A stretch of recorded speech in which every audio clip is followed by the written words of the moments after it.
राधे राधे दोस्तों। तो कैसे हैं आप सभी लोग। और जैसा कि मैं हमेशा बोलता हूं, आई होप, मैं आशा करता हूं कि आप अच्छे ही होंगे। तो मैं आ चुका हूं फिर से आपके नेक्स्ट टीचर के प्लेटफॉर्म पे, और आज हम कवर करने वाले हैं अपनी ईवीएस की इस चौथी क्लास को।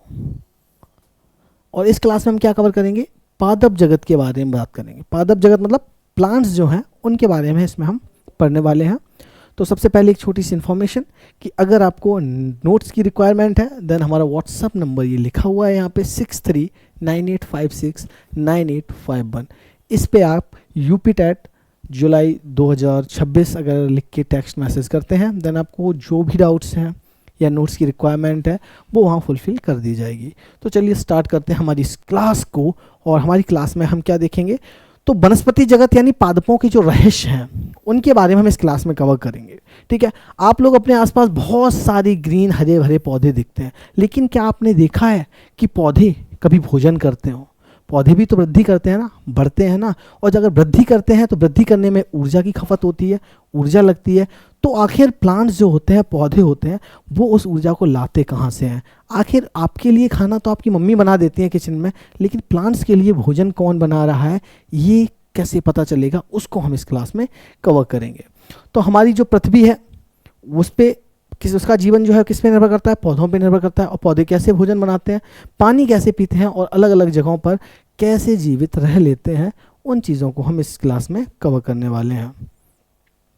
तो सबसे पहले देख लेते हैं हम बाष्पोत्सर्जन के बारे में कि बाष्पोत्सर्जन क्या है। यह सिमिलर वैसी ही प्रक्रिया है जैसे कि हम पानी पीते हैं तो गर्मियों के समय में देखा होगा कि हमारे शरीर पे क्या आता है, पसीना आता है। तो हमारे अंदर का जो एक्स्ट्रा पानी होता है वो क्या हो रहा है, बाहर निकल रहा होता है।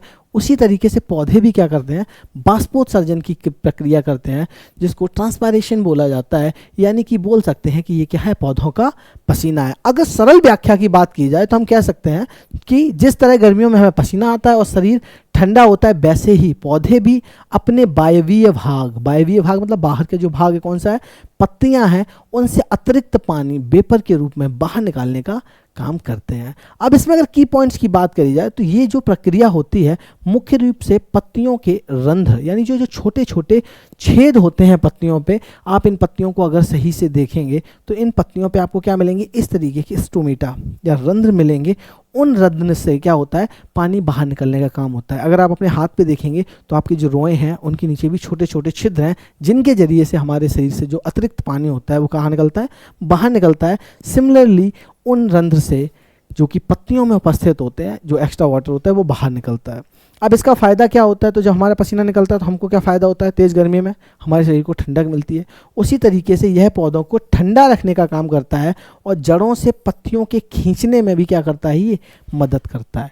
यानी कि पौधे के जो सारे भाग हैं उनको क्या करने का काम, नमी देने का भी काम करता है। यह एक अपरिहार्य घटना है, यानी बहुत ज़्यादा ज़रूरी घटना है, ये पौधे में होनी चाहिए। अगर ये घटना नहीं होगी तो पौधों में क्या हो जाएगा, तो पौधों में निर्जलीकरण यानी डिहाइड्रेशन, जैसे ज़्यादा गर्मी होने पर अगर आप कम पानी पीते हैं लेकिन जो आपकी बॉडी है वो पसीने को निकालती रहती है, पानी को निकालती रहती है और आपको डिहाइड्रेशन होता है, ऐसे ही पौधों को भी डिहाइड्रेशन हो जाता है। और आजकल बहुत गर्मी पड़ रही है, तो अगर आपके आसपास छोटे छोटे नन्हे मुन्ने प्लांट्स हैं तो उनका ख्याल रखिएगा, उनको सुबह शाम आप पानी पिलाते रहिएगा, ताकि हमारे जो ऑक्सीजन देने वाले सबसे मुख्य जो मुखिया हैं इस पूरे प्लानेट के, वो सही सलामत बचे रहें। अब रियल लाइफ एप्लीकेशन की बात करें तो गर्मियों में पेड़ों के नीचे जो ठंडक का एहसास होता है वो हमको इसी बाष्पोत्सर्जन के कारण होता है। क्योंकि आपने महसूस किया होगा कि कभी आप पीपल वगैरह के पेड़ के नीचे से निकलते हैं तो हमको हल्का सा ऐसा लगता है कि पानी की बूंद सी गिर रही है या ओस जैसी गिर रही है। तो वो किसकी वजह से होता है, वो बाष्पोत्सर्जन की वजह से होता है। अब नेक्स्ट प्रक्रिया, तो हमने अभी समझ लिया कौन सी प्रक्रिया को, हमने बाष्पोत्सर्जन समझ लिया। अब प्रकाश संश्लेषण की जो प्रक्रिया है हम उसको समझने वाले हैं। तो बेसिकली प्रकाश संश्लेषण क्या है, तो जो पौधों के भोजन बनाने की बेसिक प्रक्रिया है वही क्या है, वही प्रकाश संश्लेषण है, जिसको हम फोटोसिंथेसिस बोलते हैं। तो ये क्या है, जादुई रसोई की यहाँ पे तुलना दी गई है, क्योंकि ये जादुई तरीके से क्या करते हैं, भोजन को बनाते हैं। सिंपल सी व्याख्या है, आप बचपन से पढ़ते आ रहे हैं कि जो हरे पौधे होते हैं वो सूर्य की रोशनी का उपयोग करके अपना भोजन स्वयं बनाते हैं और इन्हें इसीलिए ऑटोट्रॉप्स यानी कि स्वपोषी कहा जाता है। इनके लिए कोई दूसरा भोजन नहीं बनाता है, बल्कि ये क्या करते हैं, अपना बनाया हुआ ही भोजन खाते हैं। बाकी के जितने भी जीव होते हैं वो अपने भोजन के लिए दूसरों पर निर्भर रहते हैं। अब ये प्रोसेस काम कैसे करती है, तो पत्तियां जो हरी होती हैं वो किसकी वजह से होती हैं? क्लोरोफिल की वजह से होती हैं। अब ये जो हरा द्रव्य होता है ये सूर्य की ऊर्जा को क्या करता है? ग्रहण करने का काम करता है।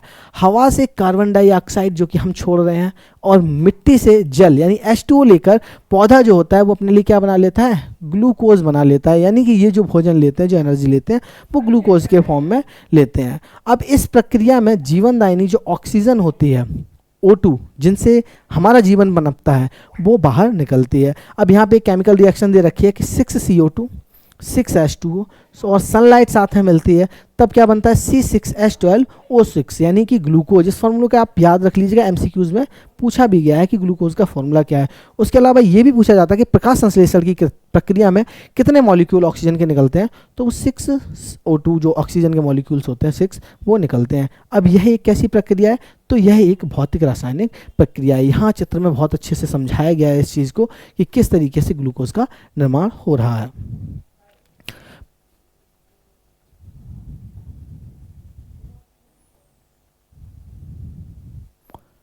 पौधों का ट्रांसपोर्ट सिस्टम, जाइलम और फ्लोएम के बारे में हम देखते हैं कि पौधों का ट्रांसपोर्टेशन सिस्टम क्या होता है, किस तरीके से जो भोजन होता है वो शरीर के एक भाग से दूसरे भाग तक पहुंचता है और जो जल होता है वो किस तरीके से पहुंचता है। जैसे हमारे शरीर में भी शरीर के सारे अंगों तक क्या होता है, पोषण जो होता है वो किस तरीके से पहुंचता है, उसी तरीके से आपके जो प्लांट्स होते हैं उनमें भी ये पहुंचता है। जैसे हमारे शरीर में खून बहने के लिए नसें होती हैं, वैसे ही पौधों में पानी और खाना पहुंचाने के लिए संवहनी ऊतक, वहन का मतलब एक जगह से दूसरी जगह ले जाने वाले क्या होते हैं?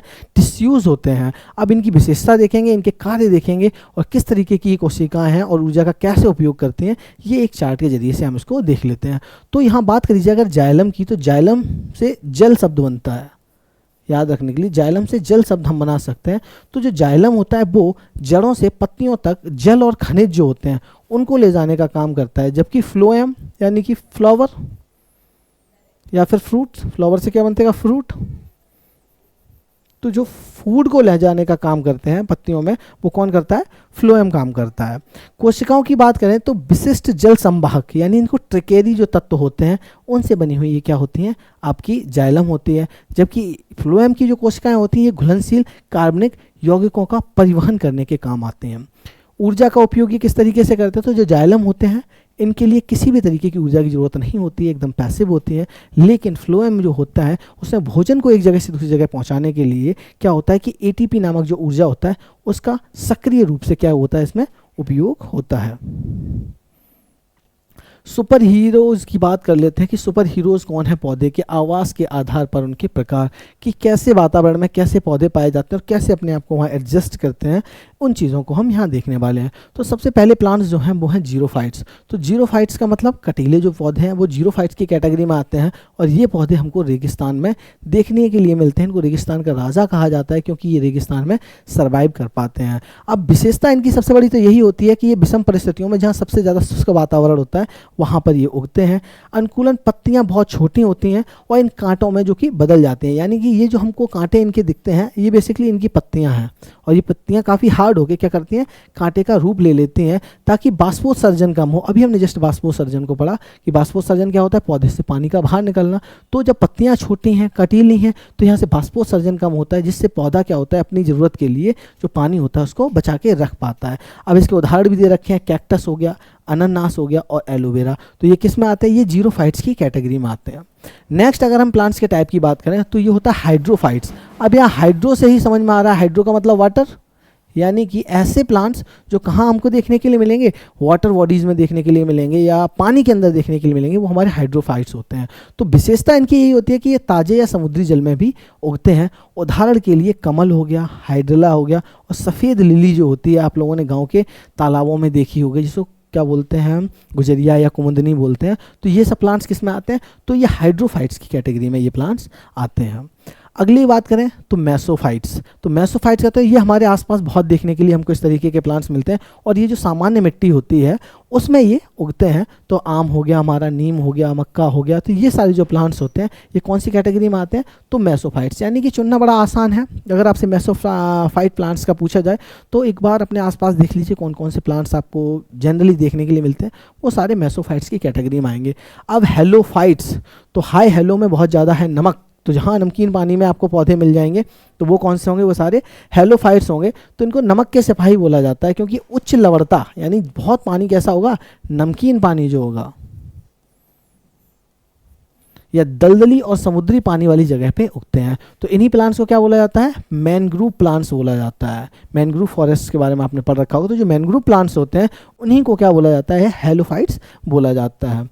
एपीफाइट्स की अगर बात करी जाए तो एपीफाइट्स कौन से होते हैं, तो हवा में झूलते हुए मेहमान इनको बोला जाता है। आपने अक्सर कर गांव में भी देखा होगा कि एक प्लांट के ऊपर अक्सर दूसरा प्लांट निकल आता है। तो गांव की जनरली भाषा में क्या बोलते हैं कि उस प्लांट का उससे क्या हो गया है, ब्याह हो गया है, ठीक है, इसीलिए वो प्लांट उसके ऊपर निकल के आ गया है। तो बेसिकली लेकिन वो कौन सी कैटेगरी होती है, तो वो होती है आपकी एपीफाइट कैटेगरी होती है, जिसमें क्या होता है कि बिना उस पौधे को नुकसान पहुंचाए दूसरा पौधा जो होता है वो उसके ऊपर उगाता है यहाँ पे। तो फॉर एग्जांपल यहाँ ऑर्किड हो गया, तो ऑर्किड अक्सर कर आपको दूसरे प्लांट्स की तनों पर उगे हुए दिखाई देते हैं यहाँ पे।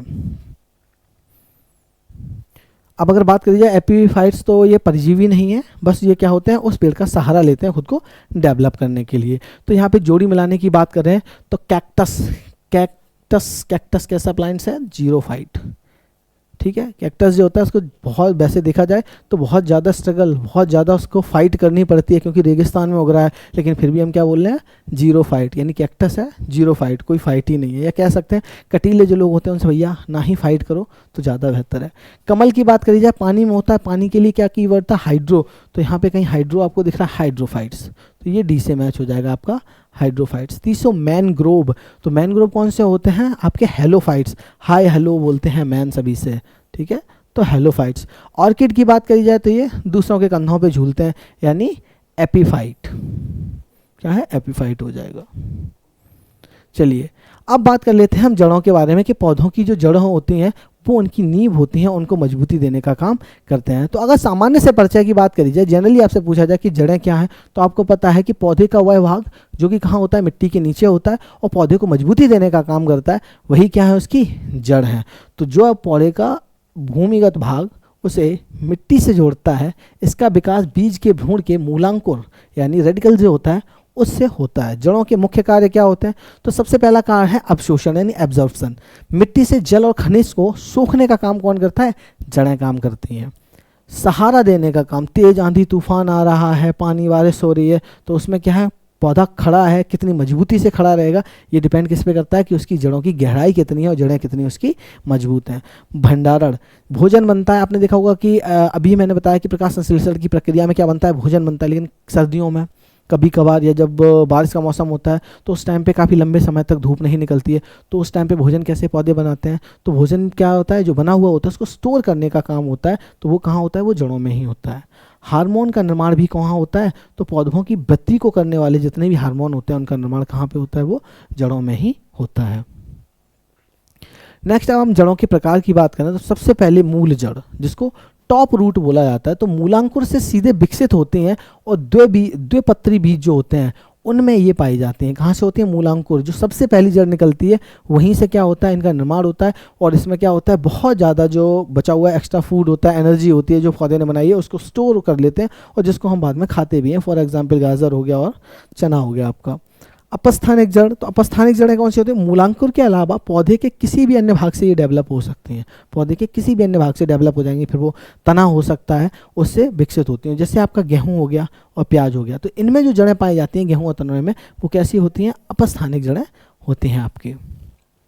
तीसरा बात करें तो अब स्तंभ जड़, ये स्तंभ का काम करती हैं, स्तंभ जैसी बन जाती हैं। आपने अक्सर कर बरगद वगैरह के पेड़ में देखा होगा कि उनकी जो जड़ें होती हैं इस तरीके से लटक रही होती हैं, और वो लटकते हुए कहाँ आ जाती हैं, कभी कभार जमीन तक पहुँच जाती हैं और वहाँ भी जुड़ जाती हैं जाके, तो वो पूरे पोल स्तंभ जैसा काम करने लगती हैं बाद में, जो पौधे को क्या करती हैं, सहारा देती है। क्योंकि आपने अक्सर देखा हो बरगद के पेड़ जो होते हैं बहुत विशाल होते हैं, और इतने बड़े होने के बाद उनको क्या होता है, जगह जगह उनको स्तंभ यानी उनको सपोर्ट की जरूरत पड़ती है। तो ये जड़ें क्या हैं, तो अब स्तंभ जड़ें वो होती हैं, तो ये तने के आधार या शाखाओं से निकलकर हवा में लटकती हैं। तो फॉर एग्जाम्पल बरगद की जड़।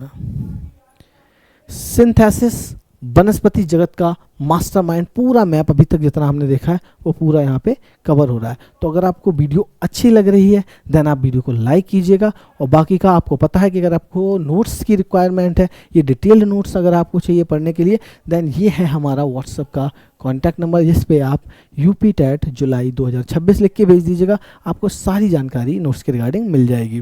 तो हमने इसमें क्या देखा, तो पौधे का जीवन कैसे चल रहा है, सबसे पहले हमने प्रक्रियाएं देखी जो कि दो बहुत महत्वपूर्ण और इम्पोर्टेंट है। सबसे पहली है बाष्पोत्सर्जन, दूसरी है प्रकाश संश्लेषण। तो बाष्पोत्सर्जन क्या है, पानी को निकालना, प्रकाश संश्लेषण क्या है, भोजन को बनाना। परिवहन की बात करी जाए कि कैसे भोजन पानी पहुंचाया जाएगा, तो जाइलम जल को पहुंचा देता है, फ्लोएम भोजन को पहुंचा देता है। जड़ तंत्र की अगर बात करी जाए कैसी जड़ है, तो तीन हमको देखने के लिए मिलती हैं, मूल जड़, अपस्थानिक जड़ और अवस्तंभ जड़ देखने के लिए मिलती हैं। इनके आवास की बात करी जाए कि कहाँ कहाँ हमें ये किस तरीके के प्लांट्स देखने के लिए मिलते हैं अलग अलग एनवायरनमेंट में, तो जीरो फाइट्स जो होते हैं, यानी जिनको बिल्कुल फाइट ना करना पड़े, लेकिन देखा जाए रेगिस्तान में रहने के लिए बहुत फाइट करनी है, तो जीरो फाइट्स रेगिस्तान में होते हैं। हाइड्रोफाइट, हाइड्रो वर्ड जुड़ा हुआ है जो कि बाइटर से जुड़ा हुआ है, तो पानी के जो हमको प्लांट्स देखने के लिए मिलते हैं वो हाइड्रोफाइट्स होते हैं।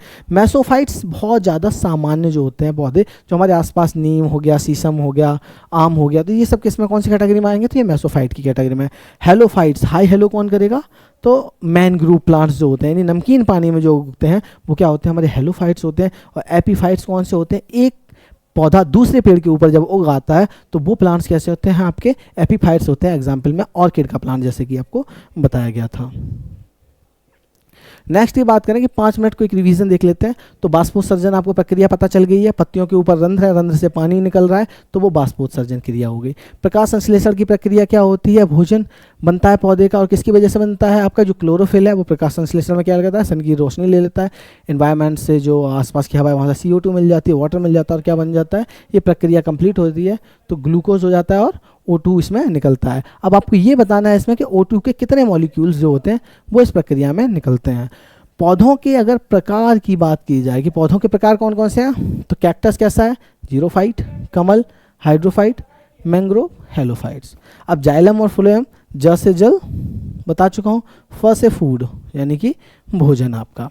जड़ों की बात करें तो 3 तरीके की देखिए, मूलांकुर, विकसित जड़, और जैसे गाजर की एक मूल कैसी होती है, एक विकसित जड़ होती है।